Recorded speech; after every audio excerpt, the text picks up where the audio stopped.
تو عمران خان اس کی پرسنالٹی، اس کا کیرزما، میں صرف یہاں کی بات نہیں کر رہا ہوں.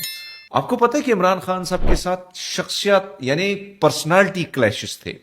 سعودی عرب کے کنگ کا اس کے ساتھ کلیشز.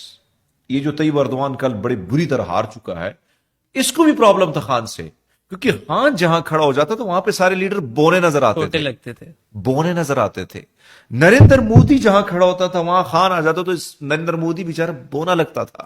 یہ حقیقت میں بتا رہا ہوں، اور یہ میں نہیں کہہ رہا ہوں، انٹرنیشنل جتنے بھی بڑے بڑے تجزیہ کار ہیں وہ یہ بات کر رہے ہیں.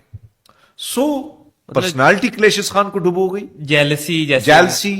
پھر سب سے بڑا پرابلم کہ خان اینٹی امریکہ، اور خان کو فیوچر کا پتا ہے کہ فیوچر مستقبل ویسٹ سے جو پاور شفٹ ہو رہی ہے اس کی طرف، کس کو فائدہ ہوگا؟ پاکستان کا جغرافیائی اگر آپ دیکھیں جہاں پہ ہم موجود ہیں، اس سے ہم بہت زیادہ فائدہ اٹھا سکتے ہیں.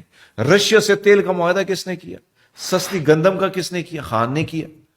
اب پھر آپ کو پتا ہے کہ امریکن کے جو ٹاؤٹ بیٹھے ہوتے ہیں، ایجنٹس بیٹھے ہوتے ہیں، وہ تو نہیں بخشتے ان چیزوں کو.